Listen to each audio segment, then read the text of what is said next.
Another slide here I'm going to read off because, again, memory. The structure of the chapter is going to be pretty much the same. As you can see here, there's no real difference. You're just basically mentioning both instead of just one. Now we have this other slide here. I've got some more graphs here because, again, memory. I'm a great man for the slides. Well, quantitative data, it's countable or measurable. It's related to numbers. It tells us how many, how much, and how often. So this is a chapter that everyone sort of fears doing or thinks they have to do before they get to the finance chapter. But if you're doing a qualitative or a quantitative or even a mixed methods thesis, they broadly follow a similar structure. So this video is going to detail that structure and broadly discuss the differences between qualitative and quantitative and why sometimes mixed methods is more optimal.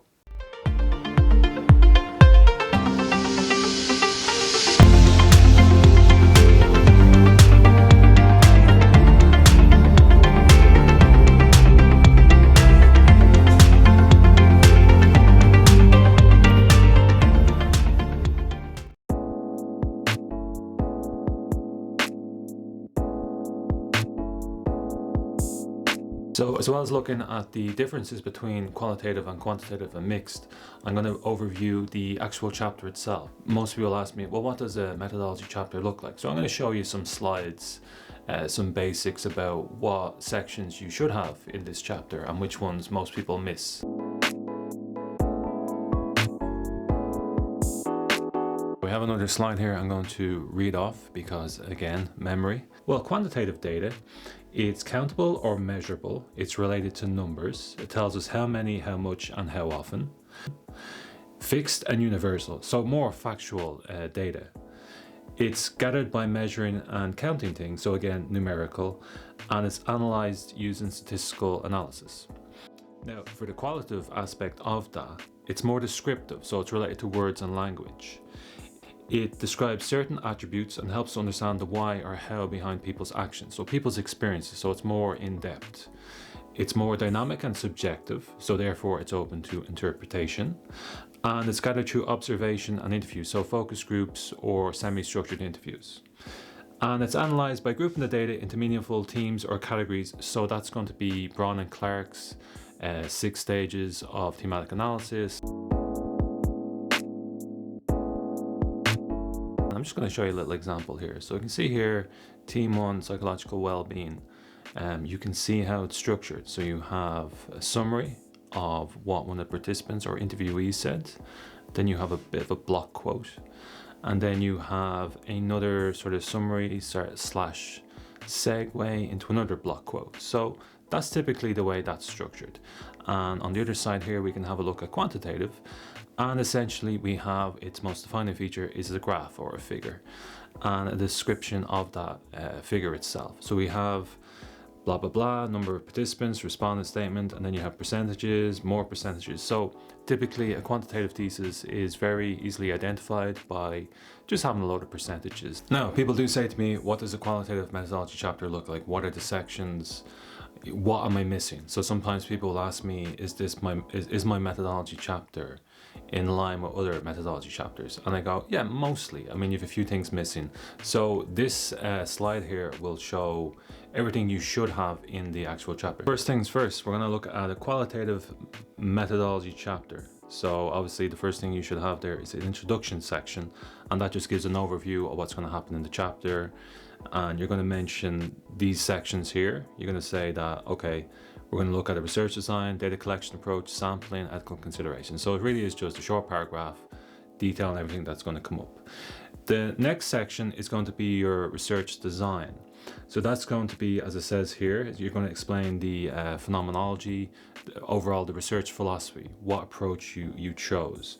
And you're going to discuss the philosophy, as I said, the philosophical underpinnings or paradigm. So if it's interpretivism or positivism, you're just going to mention that here.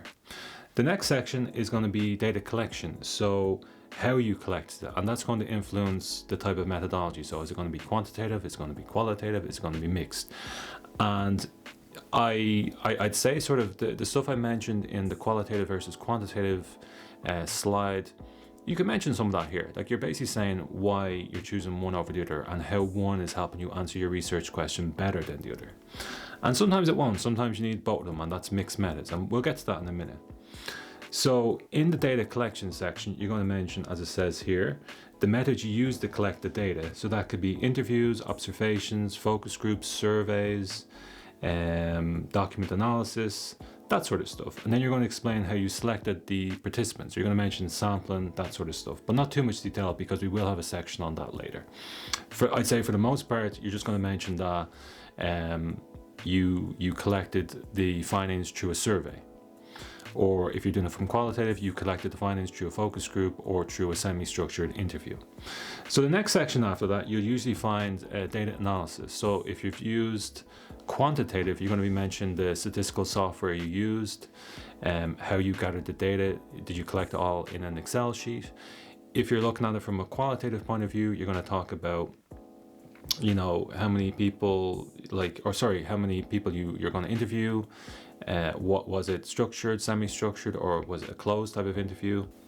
So you're basically detailing the approach or the stages of thematic analysis there. And if it's Brown and Clark, you're going to be mentioning the 6 stages. Now the next sections, sometimes you don't see them in people's thesis, but I'd say it's a good idea to put them in. So one of them is reflexivity, and that discusses the role of the researcher in the research process. So, you know, was it insider or outsider position? Did they bring their own biases to it? Is there any, like, did they come from the organization? So if you're investigating an issue within an organization, is the researcher from that organization, or are they outside of it? And what's the strengths and weaknesses of both approaches?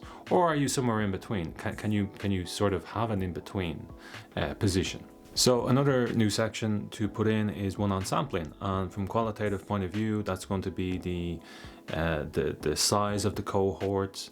You can put in some stuff about demographics, where they're located. Is there a breakdown in sex? Was the majority of them male? Was the majority of them female? Those can be sometimes limitations as well. You can mention that maybe it's skewed too heavily in one direction. From a quantitative point of view, the sampling is going to be the number of people you surveyed, and there's going to be a stronger demographic breakdown there, especially in terms of percentages and how you design your graphs and figures. So essentially, reflexivity, it explains how you manage and accounted for your subjectivity during the data collection and analysis phase. And a lot of people can use they keep a journal, so they're sort of constantly monitoring themselves and monitoring their bias, monitoring any sort of difficulties or even sort of internal struggles with themselves that come up during that process. Another section you'll see is ethical considerations. That's especially in qualitative research, you're going to be talking about did you get consent from the participants? Is it anonymous? Do they want to be kept anonymous? Is the data kept in a secure location? Is it going to be deleted?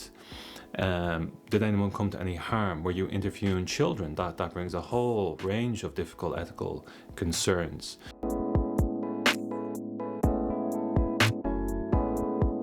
One of the things people say is, well, what does a mixed methods chapter look like? Well, it has all those sections I just mentioned.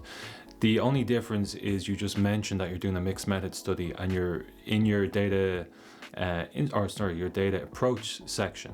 You're basically mentioning why you've chosen mixed methods and what strengths and weaknesses it has. It's good to mention the weaknesses as well, because it shows that you are aware of them. The structure of the chapter is going to be pretty much the same. As you can see here, there's no real difference.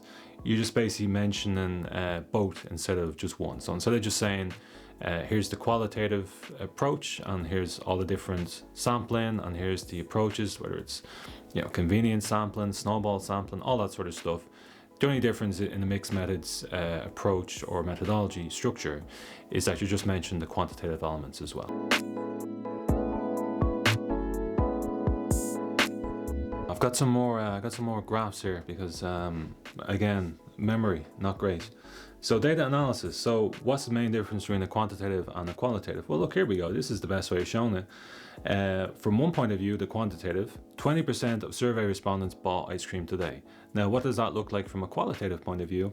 Well, I bought the ice cream because I saw it when I was in the checkout line. I wanted to treat myself. So you can see it's a bit more detailed. It's a bit more personal. And one is just purely from the quantitative column there. It's just facts and figures, you know. So the average amount spent on ice cream by 500 respondents was $5. And if you were to talk to a person about that, they just said, well, I like a lot of toppings on my pizza: cheese, sauce, pepperoni, olives. If you were to get that information from a quantitative approach, you'd have to have boxes in your survey for each of those toppings. So you'd say, which topping do you like the most? And then you'd have a box for cheese, a box for pepperoni, a box for olives. And then depending on how many people tick that box, you get a percentage from that. Whereas if you interview people, you're just getting this information anyway. People are sort of willingly giving up this information. And you can guide them depending on the questions. But the main purpose of this slide is just to show you that one is all facts and figures and one is just more personal, in-depth information. So we can see the last one there. On average, respondents rate their grocery store a 3.5 out of 5. And then the qualitative indulgence on that particular one is: the grocery store has good options in general, but the lines can be long and they are often out of stock of my favorite brands. So a lot more detail, a lot more, you could say like a lot more meaningless information, a lot of meandering information, but it's still information you can use, especially when it comes to thematic analysis.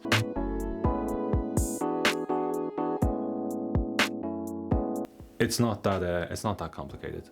Most people get stuck in the whole coding, thematic coding, the whole Braun and Clark thing. Essentially what you're doing is you're just looking for commonalities among the data you've collected. So if you've interviewed 10 people and 5 have mentioned the same thing, that's a team. You know, you can kind of say, okay, enough people have mentioned this that I think it's relevant to the study. And your interview questions will somewhat guide that. So if you keep asking them questions on a particular topic and they mention that topic, that's still okay. That's still a team.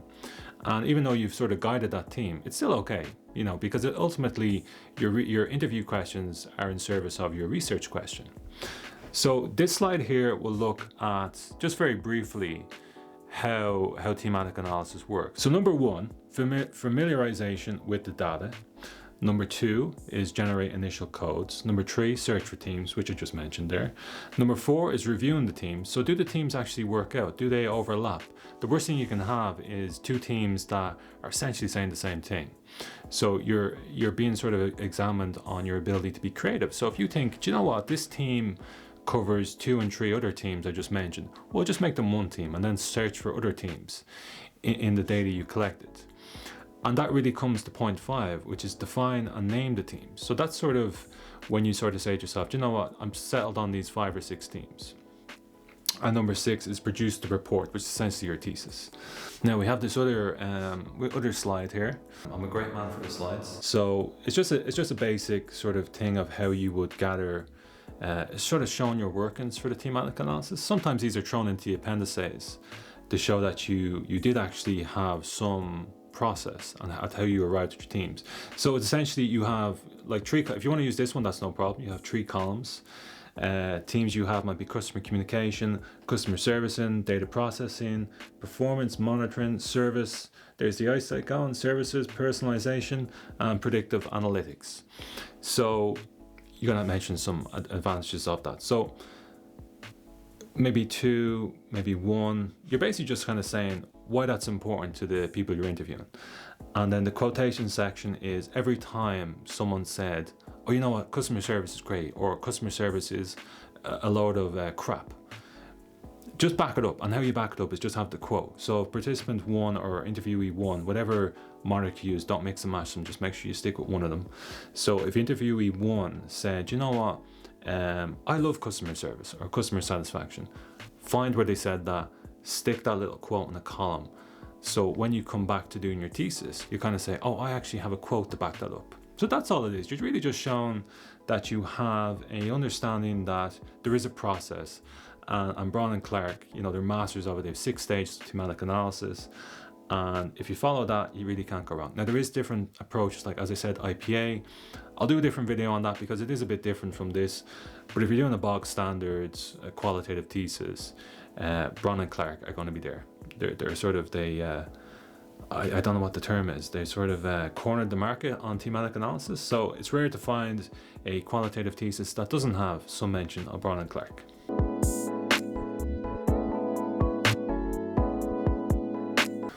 So there you go, that's another video in the stream of consciousness that is thesis building. The qualitative and quantitative and mixed methods approaches, they're not too dissimilar, as you can see, especially in terms of how you structure the chapter. I mean, they will differ obviously in how you gather the data and how you interpret it and how you analyze it. But in terms of how you structure the chapter, I mean, if you're doing a quantitative thesis, just grab one from the library and look at how they've done it. You're going to have the same ideas. You're going to mention something about SPSS. You're going to mention something about Excel. You're going to mention something about how you sampled the cohort. And there's going to be something on why you've chosen quantitative over qualitative, or why you've chosen mixed. So it's not, you know, you can kind of say, like, if you know I'm doing a qualitative thesis, just do the qualitative part of your thesis and then come back and just flesh out the methodology. Because as I said, like, I mean, one of the secrets of doing a methodology chapter is just not to stray too far from what's already out there. If there's a section on sampling in 50 quantitative theses, it stands to reason that you're going to have a section on sampling as well. So don't stray too far from the norm. Now, that wasn't too painful for you, perhaps. For me, it was pretty painful. The methodology chapter is just something you just have to get out of the way. The next videos in this thesis building exercise will be on the actual findings. So I'm going to show you examples of how you build a qualitative chapter, how you build a quantitative chapter, and how you build a mixed methods. I think sometimes the better way to teach someone is just show, well, here's the finished product, you know. So I'm going to show you a finished product of what a qualitative thesis and what a quantitative thesis and what a mixed methods thesis looks like, and that should keep you going.